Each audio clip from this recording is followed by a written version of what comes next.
Okay, I promise I'll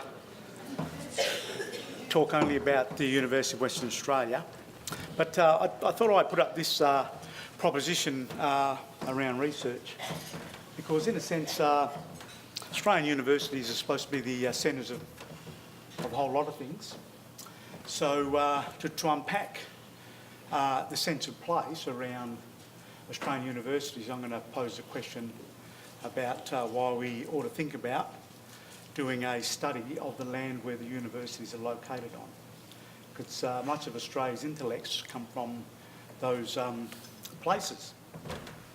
So I don't have as many pictures and stuff, but I've only got literature. So Nicha Nyunga Buja Wajak Nyunga.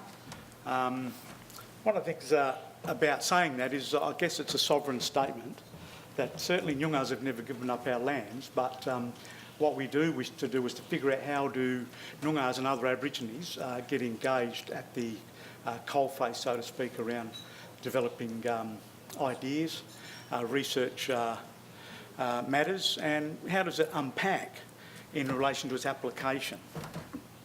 So the thing about it is that it's pretty clear that colonial records have primarily been used to interpret and educate the nation.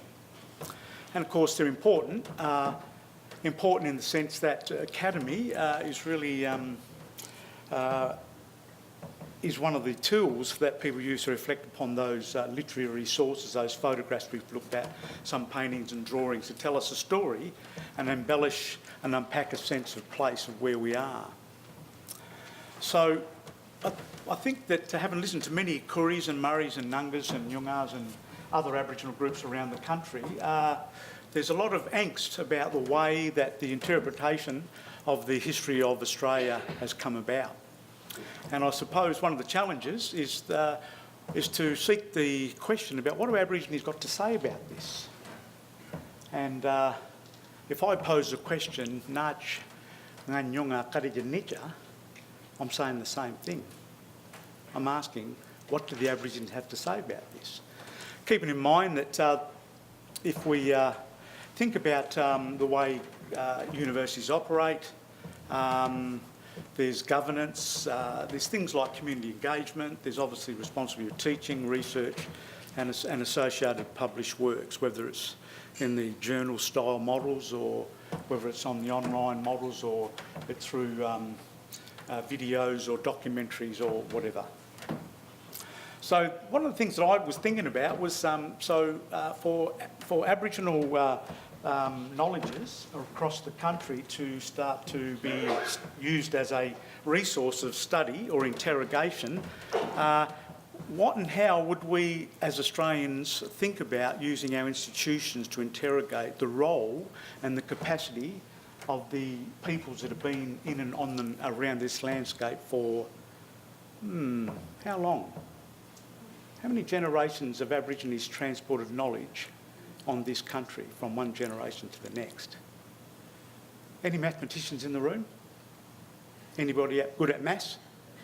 Because they're going to need you, someone in the room. So if, just for example, up in the Upper Swan, they're saying that Aborigines, archaeologists did a dig up there, they said that the sites are probably 40 to 60,000 years old. So just hypothetically, if an Aboriginal person lived to be 50, can anyone divide 50 into 50,000? Is that 1,000? Is that 1,000? So there's 1,000 generations of knowledge that operates in, on and around this country. And of course, if you extrapolate that to other countries elsewhere, we start to get a bit of an insight about what is the human intelligentsia, what knowledge is within those people's grasps, and how, I guess, might we as academy look at that and interrogate it and work out how it might be useful and applicable for global understanding about rising sea levels or any other matter that we might be interested in. Even quantum physics.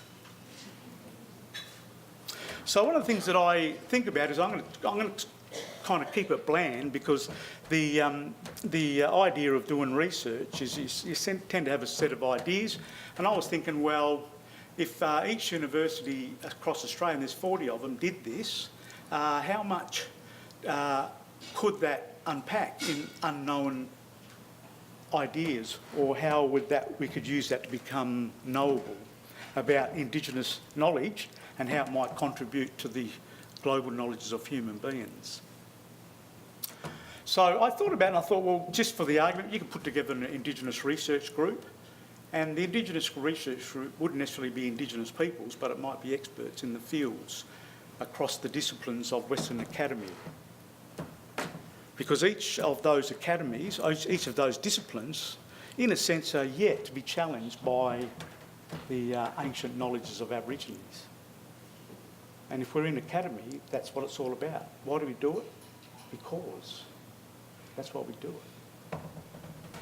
So just for example, Aboriginal and Islander communities place names around the areas occupied by local Aboriginal peoples. So for example, in the southwest of Western Australia, in what we call the Nyunga Budja, or the lands of the Noongas, there's around about 5,000 Aboriginal place names of Noongar origins. And can anybody tell me how many of those place names could Australians today tell us exactly what those place names on the signs of the highways and byways of southwest Australia mean? Put your hand up. How many out of the 5,000 do you reckon that we could crack of the ancient codes of the knowledge embedded on the signposts on the highways and byways that Australians travel? So these are questions, because what is it that these things are telling us? What knowledge is encapsulated within those sentences on the sign, on the side of the road? And I start to think about how Noongars or Yamijis or Kuris or Murris or Nungas or Palawas in any one part of Australia might start to use these challenges, these intellectual challenges, to try to work out what might be unknown and that might then become known, and how that might be used in our nation state. So the thing about it is flora, fauna, minerals and other natural resources are all things which I think the Academy likes to poke around in and poke about and play with. But again, if you're a pharmacologist, how many of the ancient Aboriginal pharmacological knowledge have been extrapolated and used in pharmacology today? So the thing about it is that some of these things I know little or nothing about. But that doesn't mean to say that I can't pose it as a question to other scholars and say, well, how can we use this Indigenous knowledge system or this proposition to bring people together to start to interrogate these kinds of subject matter? Of course, the idea of collaboration and working together, understanding what might be a sensible timeline for each university to think about. And of course, what do we do after we've done all these research activities, and how can we use it? Well, I'm sort of thinking, well, if you set up the Indigenous Research group, you might have to have a think about how would Aboriginal ideas or values, or what we call in Noongar world kadich, which is the equivalence to science, and science is the equivalence of knowledge. And so science isn't that complex. Only those that want to make it complex so that people can't understand it treat it that way.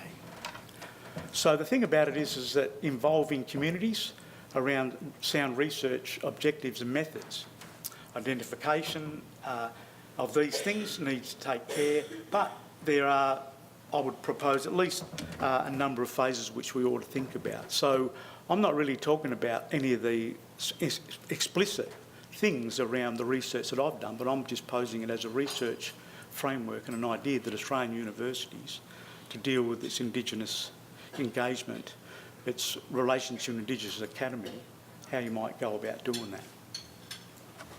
So obviously, I think it's been talked about in the other yarns that's been spun tonight.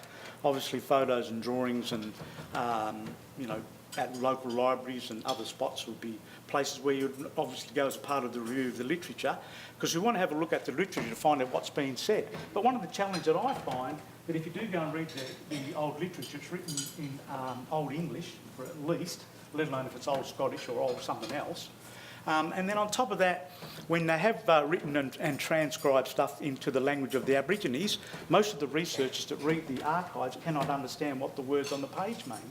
And to me, that's a serious problem for Australian Academy. If we don't understand what the words are, how can we make any sense of the literature and how to use it? And of course, obviously landforms and site-specific information around each university, because what is the Dreamtime epic? What's the meta-narrative that Aborigines use to explain the landscapes and their meaning around the places where the university is located? So, for example, if I didn't use any English colonial terminology for the place names, and I only spoke about the Billida, ngala ya puling, ngala kadira puling, ka jenangin bo, jenangin nitya, dabu yerigan, nunokata pulangin yai. You wouldn't understand what I'm talking about, which is the whole idea that as Australians involved in Australian intellect, we've actually moved away from the relationships that once upon a time, Noongars and other Aborigines were sought after explicitly for collaboration. Now, what's that guy Forrest, that rich guy that gives us all the money? What's his name? Andy? Well, Andy had it might have been a grandfather or something. His name was Johnny. You haven't heard about Johnny? Johnny was a famous explorer, but Johnny never went on any explanation or any interrogation of the landscape on his 4 or 5 or 6 trips into the interior without first going to find his Aboriginal experts, his guides, his mentors, his chief investigators, maybe his professors, to mentor him on his journey. And it's ironical that when his life was likely to be lost because he didn't know where he was stumbling around in the bush, he didn't know which way to go, he couldn't read the landscape, he didn't understand the terrain, he didn't know where the fresh water was. He obviously had to turn to his professors, to his mentors, to his guides to help him to get back to civilisation. And whilst I might use it as a metaphor, little Johnny was lost. In some ways, whilst Australians are fantastic innovators on a bunch of fronts, there's still a lot of stuff in our country that Australians know little or nothing about. And that is a fact. It's a fact. But who holds this knowledge? Well, maybe the folk that I'm talking about. So when we think about how we might end up developing this stuff, we obviously in an academic world, the university might want to know about what's the public reports, what's the grey literature, what's the academic publications in the international A-rated journals or whatever you want to call them. What are the chapters in the books, what's the peer-reviewed documents, what's the videos of the documentaries, what's the online resources that people around the globe can get access to, as well as the students that come onto the country here to study or involved in other non-accredited type of learning for new students.